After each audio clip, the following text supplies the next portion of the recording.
Hey, guys. Hey. Questions? James, you had mentioned, I think 2 weeks ago maybe, that you were going into these early games with specific plans about things you wanted to get done as you go into them. Now that you're on the bye week, what were some of those things, and do you feel like you got them done?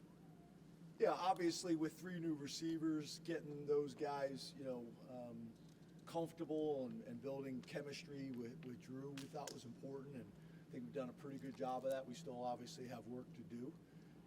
And then obviously just the confidence in the execution of the new stuff on defense, so that we can play fast.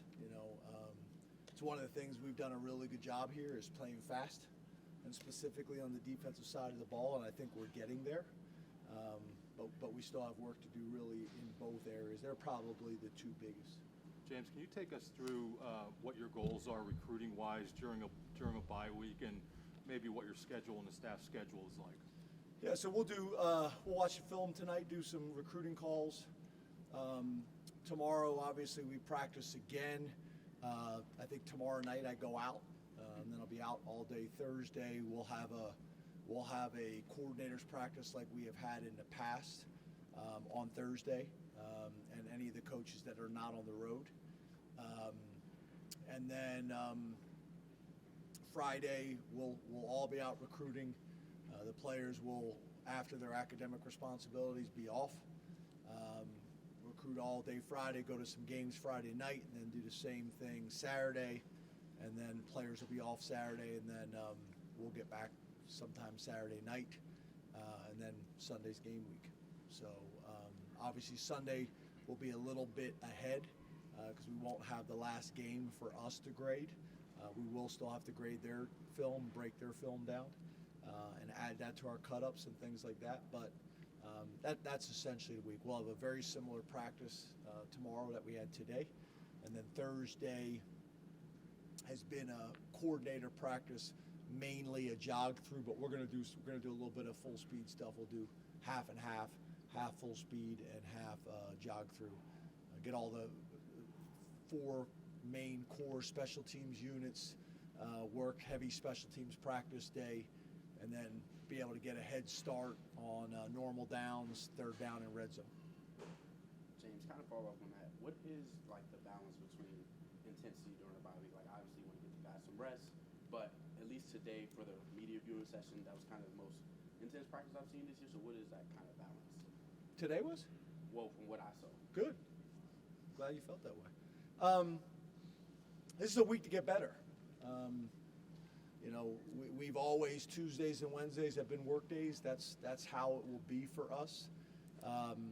That's how it should be all season, whether it is a bye week or not. And really where the bye week comes in is having Thursday be a reduced load, Friday nothing, Saturday nothing. That's where they really gain their time. So for us, we got to get better. It's still very early in the season. We got a lot of things we need to improve on fundamentally. There's a lot of things we need to improve on from a schematic standpoint. And then obviously there's some veteran players that we'll have a separate plan for because they've played a ton of football and know what they're doing. So you got to be smart with some of those guys. But the majority of our team needs to get better. So everybody got reps today, but some guys were modified. Drew, how do you handle the anticipation going into a bye week and then going into your first ranked opponent of the season? Like, what's that like in the locker room, day in and day out? So what are you asking me again? So, like, what's the anticipation like going into a bye week, but then you're going against like your first ranked opponent of the season? Like, how do you handle like your team's anticipation going into that game? Yeah, bye week, we're focused on Penn State. We're getting a head start, obviously, on Oregon, but I'd say it's 50% focusing just on Penn State and getting better, and 50% on getting a head start on our opponent. And then next week should be the same as it was week 1 and week 2 and week 3 inside our football facility. Obviously all the other stuff outside the building we can't control, and we embrace it, but our process should not change. You should come week 1 if you were invited to spend the week with us. you should not sense the difference whether it's week 1 or week 4 or however you describe one opponent or however you describe another opponent. Ultimately, at the end of the day, it's about us. It's about how we prepare, our intensity, our focus. That's it. It should not change. Now, is there other stuff outside the building that we can't control? Is it human nature to a degree? Yeah, I get all that. But what we're trying to do is we're trying to maximize each day and get better and try to tune out as much of that outside noise as possible. And you guys, I bring it up to you guys. You guys don't necessarily like to want to talk about it a whole lot, but there's a ton of teams that week in and week out aren't beating the teams they're supposed to beat. There's upsets all over the country. So for us, that's important for us to keep our process as consistent as we possibly can, while also getting better to put ourselves in a position to win games like we have coming up. Hey James, you mentioned everyone got reps today. I know you're in the middle of that development from the training camp to the kind of the game 5 mark where you're looking for some of those young guys maybe to be part of the plan later on. So how is that development going, and how much is this week important for that? Yeah, it's very important. I'd say it's a mix, right? It's frustration with some guys that I think could help us come the middle of the season on, and the coaches seem to have a greater sense of urgency to get them ready than they do. And then there's other guys, that are ready to take that next step. Like, for example, Andy Kotelnick, he talked about Ty Sear after practice today. Ty Sear looked like a guy who is very hungry to play and to get on the field and make a difference. And guys like that, I don't know when it's going to be, but his number is going to get called at some point, and he's going to be ready. And then there's other guys that are complaining that they should be playing, and their parents are sending text messages, and they're going to get in the game and won't be ready, and then we won't hear anything from anybody. So there's a little frustration with that, but there always is, and it's a small percentage. And what I want to make sure as coaches, and myself included, that you don't get frustrated with the 2% compared to the 98% guys that are doing it the right way. James, you mentioned the wide receivers earlier. How have the transfer receivers performed relative to your expectations? Yeah, I would say probably up to my expectation, with flashes of above my expectations and a few flashes below. I think each one of them has had, a game or games where they've shown what they really can do. Our job is to help them continue in each week to get better, so that in the games that we got coming up, they can have significant roles for us. And the reality is what we're going to need is we're going to need Devontae Ross to have a really good season and to have 2 or 3 games where everybody's talking about him. And we need Hudson to do the same thing. And what you hope is that, you have multiple games where they're doing it together, and you have a few games where they're doing it on their own. I met with a group of those guys today about not just the receivers, tight ends, running backs, quarterbacks. The reality is, say you got 12 of those guys when you count all 3 tight ends, 2 running backs, quarterbacks, the receivers that we're talking about. If all those guys make the plays that they're supposed to make, and then if each one of them makes one special play a game where they bring something more to the table than the O-line or the scheme got them, we're going to be in good shape. Again, you're talking about, when you talk about the tight ends and the receivers and the running backs, that's 8 special plays a game. That adds up quick. And then just the consistency. So, I don't look at like a contested catch as a special play. We got to make those. People call them 50-50 balls. They should not be 50-50 balls on the offense when you know where the ball's going and where the ball location should be.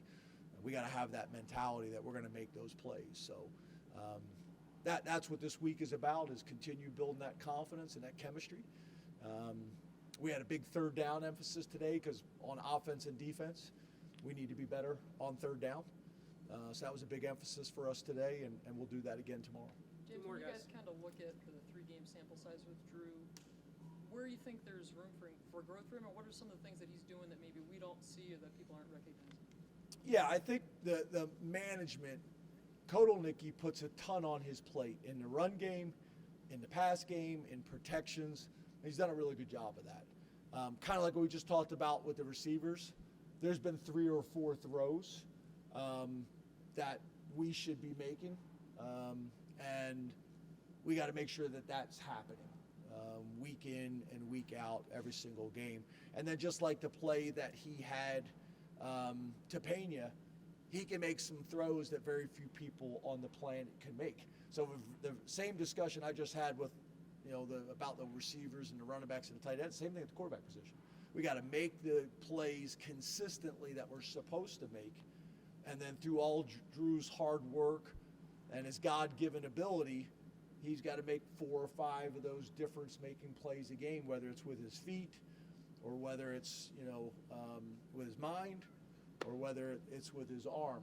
And he is more than capable of doing that. So it's the consistency. It's the comfort with the wideouts. It's the comfort with the tight ends. Obviously we've lost Tyler Warren.